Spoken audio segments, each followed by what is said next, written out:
Local का आवाज बनेंगे? लोकल का आवाज बनिए बन ही रहे।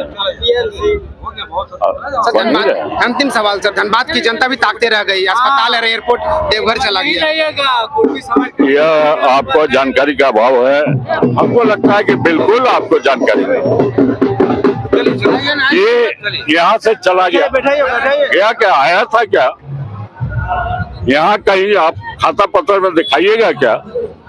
यहाँ धनबाद में बढ़ रहा था और इसको काट कर देवघर चला गया। ठीक है, कैसा कैसा सवाल कर रहे हैं सर? नियोजन यहाँ की आवश्यकता है और हमारे नागरिक, एक मिनट, नियोजन नागरिक 24 का चुनाव तो ऐसे ही आप लोग ताकते रह जाइएगा मीडिया वाले हैं। कितना चुनाव जीता इसका तो मुझे भी स्मरण नहीं रहता है। स्वर्गीय विनोद बिहारी महतो जी झारखंड के जननायक थे और उन्हें आज मैं पुण्यतिथि के अवसर पर श्रद्धांजलि देने के लिए आया हूँ। उनको कोटि कोटि प्रणाम भी करता हूँ। जिस तरह से इस क्षेत्र में शिक्षा की जगत में उन्होंने काम किया और खासकर जानते हैं कि झारखंड शिक्षा के क्षेत्र में अति पिछड़ा रहा है, आर्थिक क्षेत्र में भी अति पिछड़ा रहा और उन्होंने संघर्ष कर लोगों को आह्वान किया, पढ़ो और लड़ो, अपने अधिकार के लिए लड़ाई। पढ़ाई आवश्यक है और उस दृष्टिकोण से आजीवन काम करते रहे। वे विधायक रहे, सांसद रहे और उनके दिवंगत होने के बाद झारखंड सरकार रघुवर दास जी के नेतृत्व में जो चल रही थी, उन्हें सम्मान देने का भी काम किया। जब कोयलांचल विश्वविद्यालय बना तो उसे विनोद बाबू के नाम पर यह विश्वविद्यालय बना, क्योंकि शिक्षा से उनको प्रेम था और विश्वविद्यालय बन रहा है, इस क्षेत्र में बन रहा है तो निश्चित रूप से उनके नाम पर हो, यह लोगों की आकांक्षा भी थी और लोगों की आकांक्षा को रघुवर दास जी की सरकार जो भारतीय जनता पार्टी की थी उसको पूरा करने का काम किया। यह जो झारखंड हम देख रहे हैं, यह झारखंड आंदोलन में भी कहूँ कि प्रारंभिक दौर में यह राज्य अलग हो, उसमें भी विनोद बाबू की अहम भूमिका रही, अग्रणी भूमिका रही। निश्चित रूप से ऐसे महान व्यक्तित्व को हम पुनः नमन करते हैं, श्रद्धा सुमन अर्पित करते हैं। सर, एक सवाल और है कि क्या उनका आज भी सपना पूरा हो पाया है, जो सपना वो देखे थे? नहीं, सपना तो पूरा नहीं हुआ और इसी के लिए प्रेरणा स्थल है ये।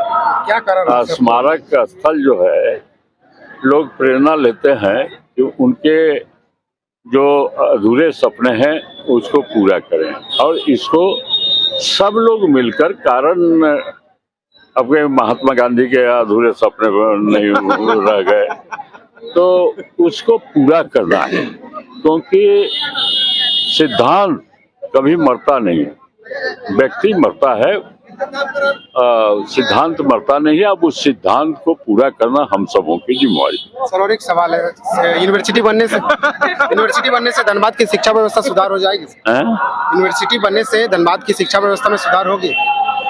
यूनिवर्सिटी बनने से लोग हजारीबाग जा रहे थे, अब जो है धनबाद में जा रहे हैं, हर एक छात्र को फायदा हो रहा है, वह लोगों को, गार्जियन को खर्च कम हो रहा है, समय की बचत हो रही है। यूनिवर्सिटी बनता है तो पीजी की पढ़ाई अभी पूर्ण रूपेण यूनिवर्सिटी फॉर्म में नहीं आया है, अभी तो कार्यालय बना। सर, एक और सवाल है कि लेकिन पढ़ाई की व्यवस्था वो करना अभी बाकी है, क्योंकि पीजी की पढ़ाई हो, टेक्निकल एजुकेशन, प्रोफेशनल एजुकेशन, आज का युग सिर्फ BA MA पढ़कर रोड पर भटकने वाला युग नहीं है। कहीं ना कहीं हमको रोजगार से वो जुटे, वह आय का साधन बने, तो वह सब काम अभी इस यूनिवर्सिटी में बाकी है। प्रोफेशनल कोर्स की पढ़ाई नहीं हो रही है, जो MCA है, BCA है, MBA है, BBA है या टेलीकम्युनिकेशन है, ये सब अनेकों प्रकार की पढ़ाई अभी यहाँ प्रारंभ नहीं हुआ है। अनेकों प्रकार की पढ़ाई जब प्रारंभ होगा तब यहाँ के गरीब जनता को उससे फायदा होगा। पैसे वाले तो कर्नाटक जाकर पढ़ ले रहे हैं, पुणे जाकर पढ़ ले रहे हैं, दिल्ली जाकर पढ़ रहे हैं, लेकिन उनको गरीब को एजुकेशन अपने घर में मार भात खाकर और वह जो है इंजीनियर हो जाए, डॉक्टर हो जाए, प्रोफेसर वो बन जाए, वह सब काम अभी विनोद बाबू का सपना को पूरा करने के लिए अग्रसर होने की आवश्यकता है। उसमें यह सब भी काम है। विस्थापितों को अभी तक हर में सर नौकरी नहीं मिल पाया, यहाँ के लोकल लोग, उस पर क्या कहें?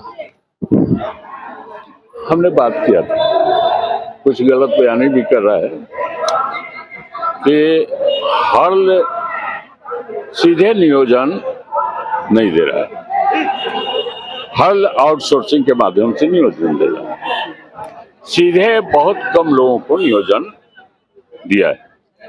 लेकिन मैं अभी भी आ रहा हूँ रांची से, तो जब सिंदरी पार कर रहा था तो मन आपके सवाल मेरे मन में भी घूम रहा था कि इनसे मांगूंगा पूरी सूची कि आउटसोर्सिंग से लेकर डिपार्टमेंटल कैजुअल वर्कर जो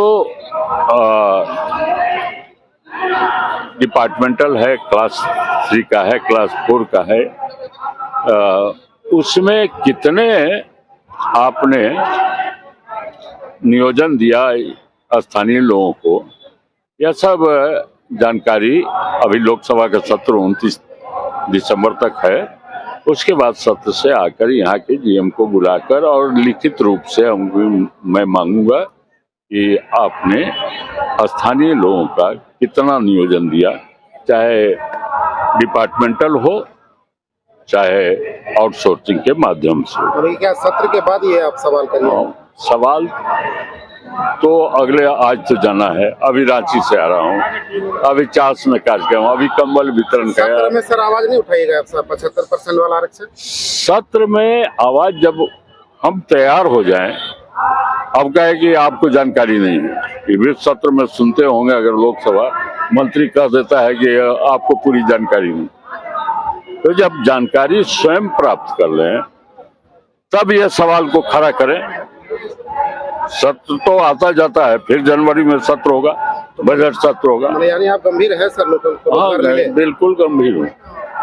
अभी बोकारो का मामला था, वहाँ के डायरेक्टर इंचार्ज ने कहा कि हम लोग दे रहे हैं स्थानीय लोगों को आउटसोर्सिंग में भी। एक विस्थापित लड़का ने कहा कि आप फलाना कंपनी ने कलकत्ता से लाकर 40 या 30 लोगों को अभी लगाया है। तो यह सवाल मेरे मन में है और मैं अन्य संस्थानों में भी, सिर्फ हर्ल में नहीं, हमारे क्षेत्र में तो बहुत संस्थान हैं सरकारी से, वहाँ भी उठा रहा हूँ। क्या सर 24 का चुनाव आ रहा है इसीलिए ये सवाल आपके मन में है? 24 का चुनाव आ रहा है सर, इसीलिए सवाल मन में है? कभी तो आपको नहीं देखे कि लोकल मुद्दे पे आपने बात किया? 24 का चुनाव तो ऐसे ही आप लोग ताकते रह जाइएगा मीडिया वाले हैं। जब 19 का चुनाव था तो यही सवाल करते थे, जब 14 का चुनाव था तो मैं तो कितना चुनाव जीता इसका तो मुझे भी स्मरण नहीं रहता है कि चुनाव में खड़ा होता हूँ। जनता का इतना अपार स्नेह है, मीडिया वाले ताकते रह जाते हैं, उनका अटकल फेल कर जाता है और बहुत तीखा सवाल करते हैं कि ये चुनाव आ रहा है तो मैं भी तीखा ही जवाब देता हूँ। धनबाद की जनता भी ताकते रहे। चुनाव से हमारा कोई मतलब नहीं, वैरायटी ऑफ प्रॉब्लम है। रेलवे का प्रॉब्लम है, BCCL का प्रॉब्लम है, ECL का बोकारो स्टील का है, और अभी नया खुल रहा है, इसका प्रॉब्लम है। तो अरे सर 75%। हाँ, यह सब सवाल का हल मेरे पास नहीं है। सवाल को खड़ा करना यह मेरे पास है। लोकल का आवाज बनिएगा ना सर? लोकल का आवाज बनिएगा ना? क्या करेंगे? लोकल का आवाज बनेंगे? लोकल का आवाज बनिएगा ना? बन ही रहे। सर धनबाद, अंतिम सवाल सर, धनबाद की जनता भी ताकते रह गई, अस्पताल और एयरपोर्ट देवघर चला गया। यह आपको जानकारी का अभाव है। लगता है कि बिल्कुल जानकारी है। गई कहाँ? वहाँ बना। धनबाद में प्रपोज था क्या कि आप जो काट कर देवघर चला गया? यह काम होता है सरकार का। सरकार मांग रही है कि 740 एकड़ जमीन हमको उपलब्ध कराइए धनबाद में। यह राज्य सरकार जमीन उपलब्ध कराती है। 600 एकड़ है यहाँ आपके बगल में, 140 एकड़ यह राज्य सरकार उपलब्ध कराए। लेकिन यह हमको लगता है कि बिल्कुल आपको जानकारी नहीं। ये यहाँ से चला गया, गया क्या? आया था क्या? यहाँ कहीं आप खाता पत्र में दिखाइएगा क्या? यहाँ धनबाद में बढ़ रहा था और इसको काट कर देवघर चला गया। कैसा सवाल कर रहे हैं सर? नियोजन यहाँ की आवश्यकता है और हमारे नागरिक, एक मिनट, नियोजन नागरिक अब हो गया, बहुत हो गया। नागरिक उड्डयन मंत्री ने कहा, सिंधिया जी ने, एक मिनट,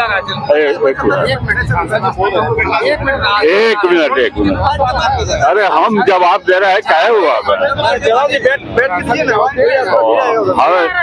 सिंधिया जी ने कहा कि मैं इसका सर्वेक्षण करा लिया हूँ, इकोनॉमिकल है, आमदनी होगी वहाँ, लेकिन सरकार से जमीन मांगा हूँ, सरकार जमीन नहीं दे रही है, राज्य सरकार।